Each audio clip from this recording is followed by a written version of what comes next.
ვარდისფერი ოქტომბერია, ძუძუს კიბოს ცნობიერების ამაღლების თვე. არ დაგავიწყდეთ, რომ კლინინგზე იაროთ. ჩვენი დღევანდელი სტუმარია პაციენტების ხმაში ეკა დოლიძე, 53 წლის ონკოპაციენტი, რომელიც გაგვიზიარებს თავის ბრძოლის ისტორიას. მოგესალმებით, მე ვარ ეკა დოლიძე. უკვე მერვე წელი დაიწყო, რაც ვერ აქ დაავადებას ვებრძვი. და გავიარე საკმაოდ რთული გზა. როგორ დააგისვეს დიაგნოზი, როგორ მიიღეს ეს დიაგნოზი და დღემდე როგორ მოხვედი? 2017 წლის აგვისტოში ინფექციის სიმაღლეში მიშნეთა მიწეთი მამოლოგთან მაკეთეს მამოგრაფია და მამოგრაფიის მოხდა მითხრეს, რომ რაღაც საეჭვო დანს სასწრაფოდ უნდა გაკეთდეს ბიოპსია. აბნეულები ვეძებდით ისედაც ამას ვითხოვიეთ და ბიოპსიას ნორმალურს. ამთვისებიანი იყო თუ არა ამთვისებიანი ეს არავინ არ იცოდა, ვიცოდით რომ სიმსივნეა. ერიაზრებ ადამიანი რომ ქონია სასიკვდილო დიაგნოზი. მართლაც ჩემი მხრიდან არ იყო გარშემო მაინც სიმსივნე. შემდეგ გავაკეთე ბიოპსია, დაველოდი ბიოპსიის პასუხს, რადგან ეს პერიოდი გაიწევა როგორც ყოველთვის. მოგვივიდა პასუხი მეორე სტადია ავთვისებიანი მკერდის სიმსივნე.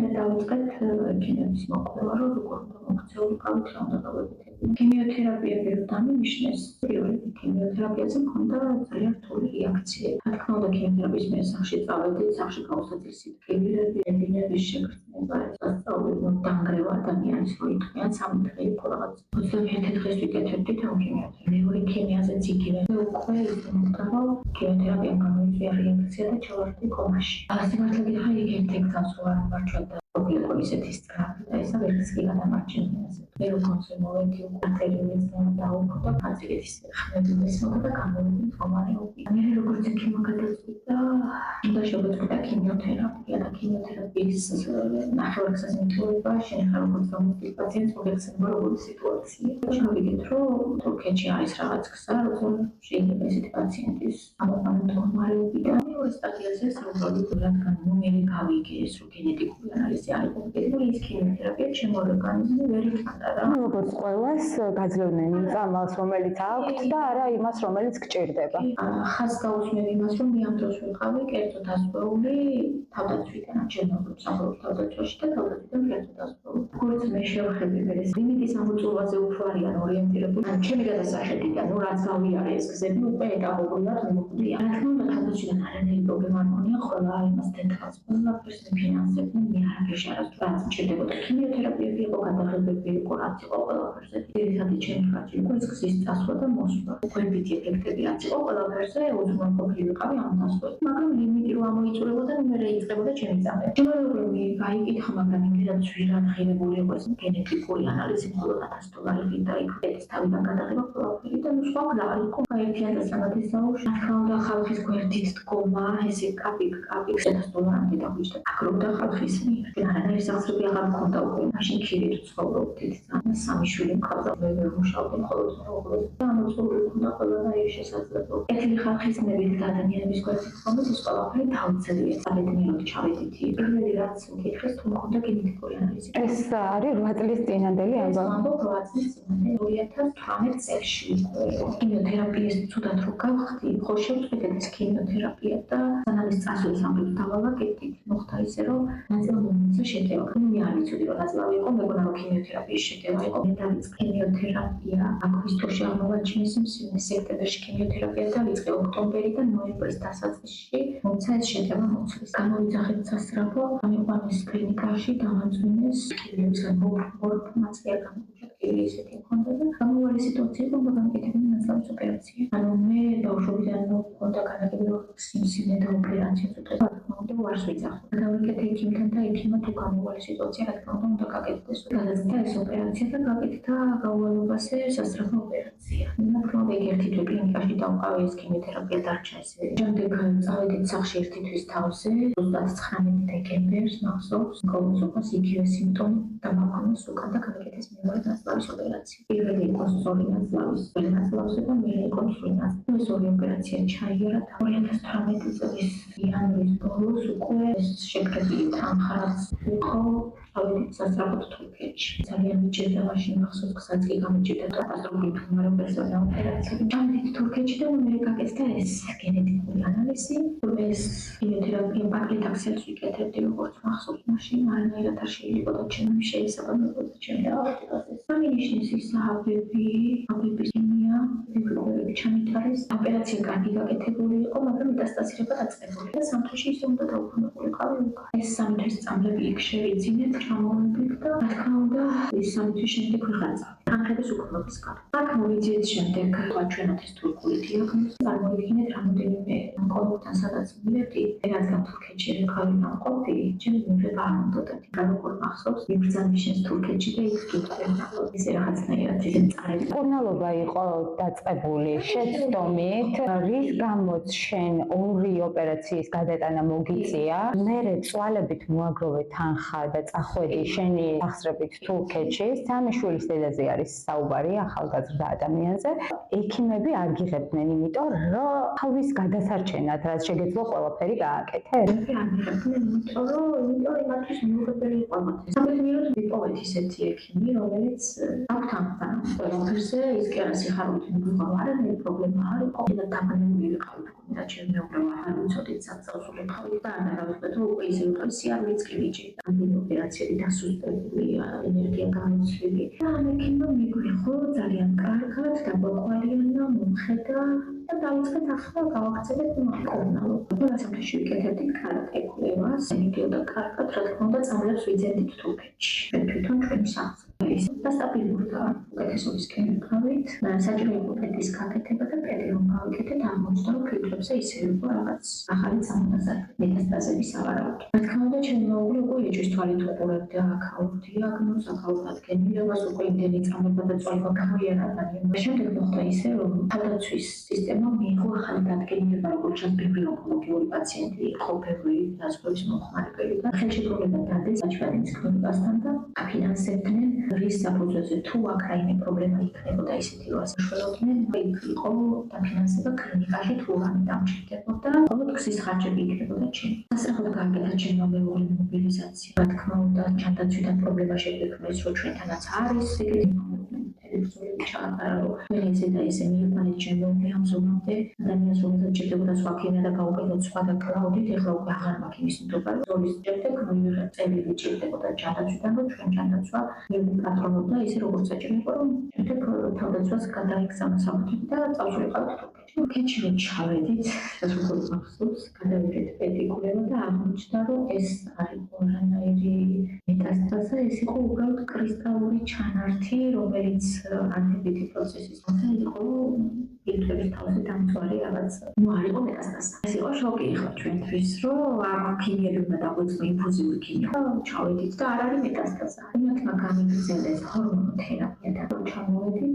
დრო აღმოჩნდა გვერდითი მოვლენები. უკეთესობას გვრძნობდით ანდართან. მე რამწოს იწქები. თავს გვცნობდი სუსტად, ჭირდა სუნთქვა. როგორ საჭიროება თავდაცვის ელემენტი აღარ მქონდა და მაშინაც 3500 ლარი ჭირდა ეს და დანარჩენი ჩვენ დავამატეთ. გავედით თურქეთში გითხრეს რომ ორივე ფილტრები მეტასტაზები კონკრეტი რავიწის ძვალი მარცხენა იღლის მხარეზე იყო.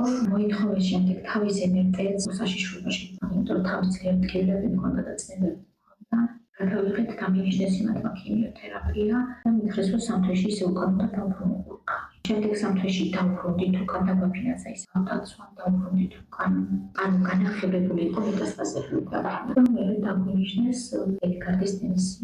მითხრეს რომ შეგვიძლია არ გვინდა უკვე სამთვეში ჩამოსვლა, შეგვიძლია გავაკეთოთ შუალედი, ოღონდ საქართველოში გავაგრძელო კონტროლი. საქართველოშიც შევიცვალეთ შემდეგ ექიმი, გავედი სხვა ონკოლოგთან, გავაგრძელეთ ეს თერაპიები, შემდეგ მოხდა ის რომ გაგიცანეთ თქვენ პროსპერატად. ჩემთვის როგორც ხსნელი მფარველი და ბედნიერი ხარჩენი დავდობ რაღაცა ცოტა ის. ჩემი მფარველი ანგელოზი, იმიტომ რომ წამალს უკვე ვიხარკეტულობდი. ეს იყო რაღაც კატასტროფული შემთხვევა, რომ მიდიხარ წამალები ჭირდება, ვერ ფიტულობ, იმიტომ რომ არის ათებში თევზს და მე ვარ კეთილ დასრულდა და არ მაცემ, იმიტომ რომ სახელმწიფომ შეიძინა ეს ის კარი. ამიტომ სასწრაფოდ მომიწია სახსრების მოძიება, თურქეთში $1000 ფიტულობდი, რაღაც სამჯერ შევძელით ფიტვა, მეგობრობის დახმარებით და უკვე მეოთხე თვე ისე იყო, რომ ვერანაირად და მაგ დროს იყო, რომ ვიცანით მოხდა ეს მე შემხვდა ვიდეო, სადაც ამბობდი, რომ წამალი არ გქონდა მიღებული თუ ვცდები თვე. აი ის ერთი თვე რომ ჩამივარდა და იმ ერთი თვის თავზე და ვიცოდი, რომ 3 დღე არ უნდა გაგცდენოდა წამალი და ერთი თვე არ გქონდა წამალი. ერთი თვე არ მქონდა წამალი. ზუსტად იმ ერთ თვეში გაუარესდა ჩემი მდგომარეობა. სანამ წამას აიღებდი. კი, მიწია თურქეთში წასვლა, გახსოვს კიდეც მე ფონი, გაუარესებული მდგომარეობით დავიღე და ის განახევრებული მეტაცას რაც მქონდა დავაბრუნე თუკან იმ უწყნობის ფონს. წარმოიდგინე პროგრესივდა და ექვსი თვე უკმაყოფილდი და შედეგი მქონდა განახევრების და ერთი თვე წამალი არ მივიღია და ის განვითარება რაც გავანახევრეთ ერთ თვეში უკვე იგივე მდგომარეობაზე დაჯდა რაც დავიწყეთავით. ეს იყო უწამობის ფონზე. მხოლოდ ერთმა თვემ გამოვარესა ეს მდგომარეობა. მოგარაგვარცა ის მეორე და მესამე თვეც მიყვებოდა, იმიტომ რომ მე ფიზიკურად ვერ შევძლებდი წამლის შეძენას. მე ჩვენი ბრძოლების შემდეგ მოხდა ისე, რომ მინისტრთან შეხვედრის შემდეგ ეს კისკალი ჩაისვა პროგრამაში და ვღებულობდი კისკალს. მაგრამ ის თვიდან თვის მოსვლა იყო ისეთი შიშის მომკველი, რომ აი მოვა წამალი რაღაც ეს დეფიციტი არ იყოს. მაგრამ აქ მინდა ხაზი ერთ რამის გავუშვი. იმის შემდეგ გავიდა ერთი წელი. წამლის მიღება არ ჩამიგდია თვითონ, მაგრამ შედარება რომ გავაკეთე თურქეთში რომ წამალს ვღებულობდი და ვხეთულობდი, ამას მოსვლა ხარს, იმიტომ რომ მინდა ჩემი ეჭვი არ გამართლდეს, მაგრამ რატომღაც მივდივარ იმ ეჭვამდე, რომ წამალი სავარაუდოდ არ არის ის, რასაც ვღებულობდი. ანუ ის ხარისხი არ არის? ხარისხი არ არის და რატომ? მე რო თურქეთში ვღებულობდი კისკალს, ის 3 თვე რასაც ვღებულობდი, კისკალის რეაქციები მქონდა სულ სხვა. ანუ წამალს რომ სვამდი, სულ სხვა რეაქციას ვღებულობდი, ვიდრე აქ მივხვდი, აი თითქოს არაფერი დამილებია ის ეფექტი, რაც აქვს იმუნოპრეპარატს ქიმიას ხო? და ეხლა ისევ დამეწყო სიცხეები, ისევ დამეწყო უხაერობის პრობლემები, ანალიზები მაქვს კატასტროფულ მდგომარეობაში. მაქვს გაუარესება. მიუხედავად იმისა, რომ მთელი ერთი წელი ვღებულობ ამ წამალს. ჭირდება სასწრაფოდ პედიკულება. მეუღლე, ანუ ასაკის გამო დატოვა სამსახური, დატოვა რა მოუწია ასაკი, გავუშვა პენსიაში და თავისთავად შემწყდა დასვლა ისე, რომ მე უნდა მივიდე ექიმთან, გავიკეთო კონტროლი, ვიდრე ზუსტად ვქონტროლ თავს და მოგეხსენებათ კატასტროფული ფასები აქვს ეს ანალიზებს. არა მაქვს კერძო დასხება, არა მაქვს საყოველთაო დასხება, იმიტომ რომ კერძო დასხები და საყოველთაო დასხებაზე გადასვლა სჭირდება ერთი თვე. და ერთი თვე რამდენია ონკოპაციენტი? მაგრამ ყოველდღიურ ადამიანზე ჭირდება 2-3 თვე. მაგრამ მე ონკოპაციენტი ვარ ერთი თვე. წარმოიდგინეთ ის თუ გაითვალისწინებს რომ ონკოპაციენტზე ერთი თვე, ისე არ იციან რომ 3 დღე და 4 დღეც კი მნიშვნელოვანია ონკოპაცია. დამეწყო ისე რომ მუცლის ტკივილი, ნერვიულობის ფონზე იყო არ ვიცი, და სიცხე, ძალიან ცუდა. მე რადგან ცხოვრობ აზიაში ასწავლა არ გამოვიძახე, იმიტომ რომ პენსიის ტერიტორია ეკუთვნის გარდაბანს და სამწუხაროდ გარდაბანში რა სიტუაციაზე გარდაბანში წარმოქმნილია არავის შეურაცხყოფას არ აქვს, უბრალოდ ონკოპაციენტის გადასახადიდან ვიცი რაც ყოველდღიურ ხარჯებდი. ამერიკეთ ერთ-ერთ კლინიკაში, სადაც ვიტყვის რომ ჩვენ ონკოპაციენტს ვერ მივიღებთ, თუმცა ეს მაღალი სიცხით, ასეთი ტკივილით, ასეთი პრობლემებით ვერანაირად ამერიკეთ მეორე კლინიკაში. ჩემი უყურესო თარიღოს აგიშ და გამსარდა რომ აი პაციენტი მიყავს, სადაც ყავს არ იცი, საწაიმას რომელ კლინიკაში მივიდეთ, ამერიკეთის ხელხასზე და გითხრეს რომ მე არ ვარ დასვეული და არ შემიძლია. ჩემს მეუღლეს გაახსენდა ჯანდაცვის მინისტრთან შეხვედრაზე, რამდენიმე თანამდებობის პირს იმათი ნომერი კატალიკას, იმათი ჩართულობით, შემდეგ ჩემი ექიმთან დაკავშირებით მოხდა მობილიზება და მივიღეს ერთ-ერთ კლინიკაში, ინფექციურში.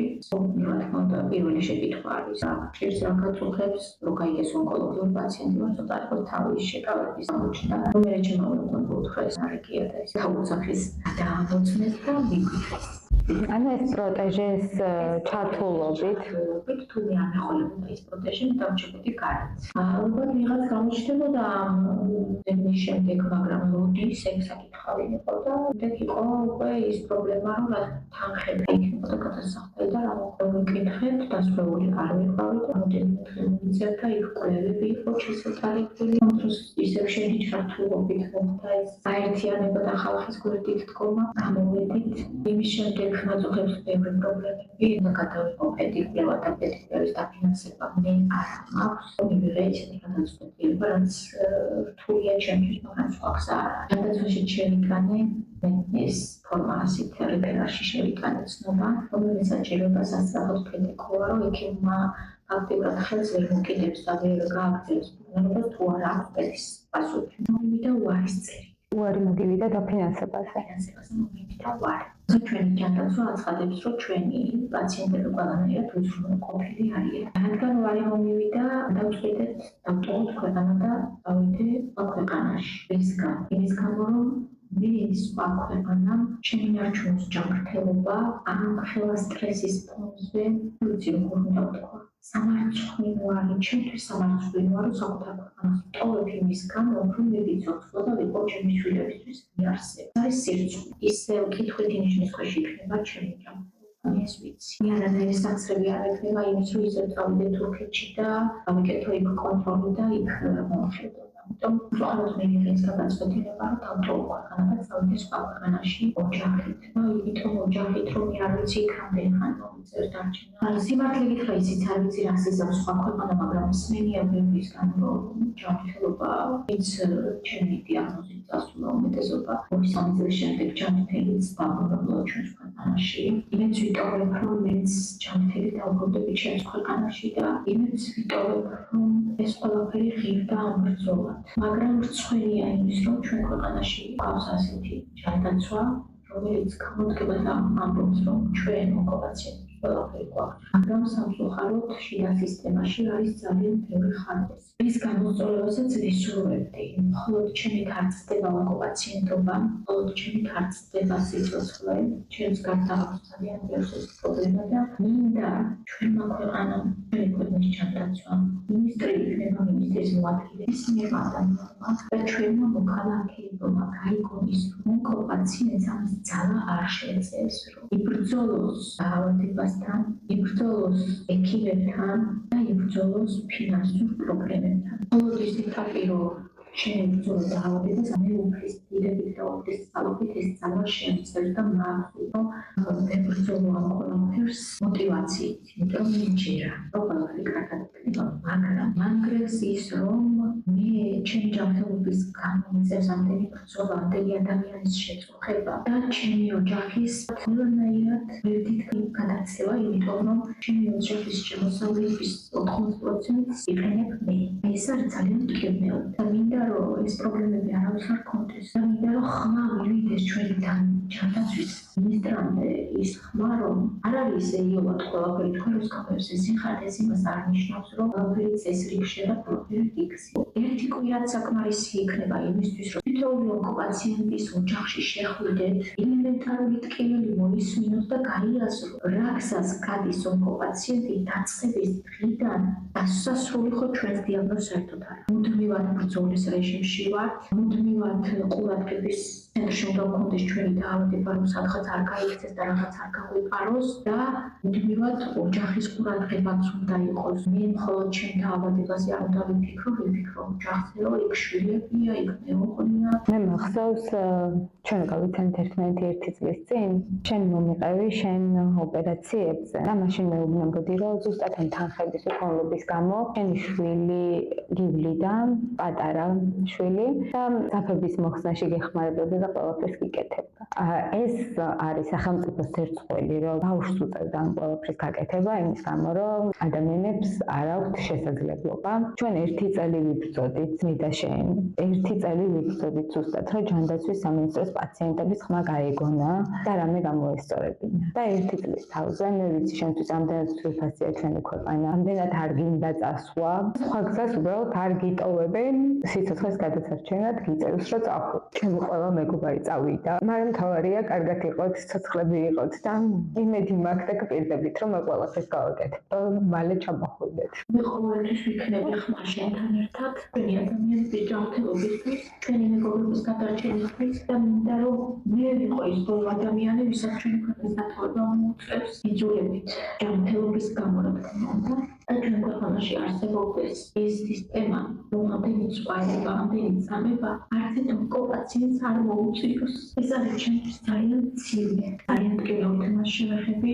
მე ვწმობ, არც ერთი ადამიანისთვის არ არის მისაღები და ძალიან ტკივილია, როცა ამდენ ადამიანს აწუხებ და ეუბნები, რომ დამეხმარეთ, რომ მე გადავარჩე. ეს არის რაღაც ძალიან მძიმე და მე ამის გაკეთება ორჯერ მომიწია. კარაში მომიწია ორჯერ. მოუარებელი სხვა ხალხის ნაცნობები, უცნობები არ ვიცით დავიმსახურე, რა დავიმსახურე, მაგრამ ეულ მათგანს მინდა უღრმესი მადლობა გადავუხატო მოგცემ.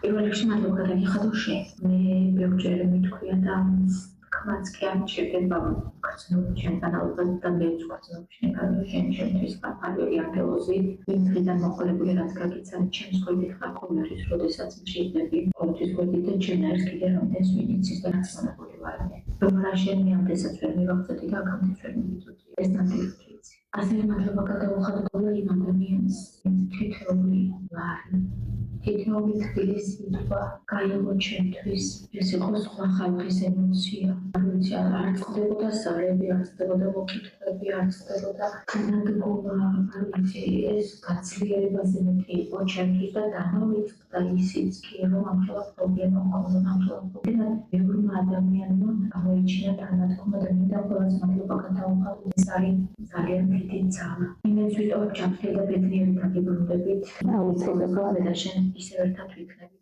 და მიშორიდან შენს გვერდით ვიქნებით ყოველთვის მალე აქ მოგიყვანოს ისეთი ადამიანები რომ ეხლა აი მე ჩემს სახელმწიფოში დავამარცხე ეს პრობლემა იმაჯანდაცვა ყველანაირი ყურადღება გამოიჩინა და ვარ ბედნიერი რომ მე ვცხოვრობ საქართველოში ეს ხმა მინდა ისმოდეს ამ პოდკასტით იმედია მალე იქნება ეს ყველა მაქვს შენი დახმარებით და შენი გვერდის ხო კომპანიებს რომ დავდგეთ ერთმანეთის გვერდით და გავაძლიეროთ ერთმანეთი ძალა ერთობაში და ბევრი რამე შეგვიძლია გავაკეთოთ ერთმანეთის ძალით. მე როგორ განსხვავებით იმას არ ნიშნავს რომ საქართველოს ვივიწყებ. ყოველთვის საქართველოს გვერდით ვიქნები, ყოველთვის ვიქნები ჩემი ქვეყნის შვილი და მე დავუბრუნდები ჯანმრთელი და ვიბრძოლებ სხვებისთვის ამას გკეთებ ბანცასთან ერთად. მადლობა აკონტროლოთ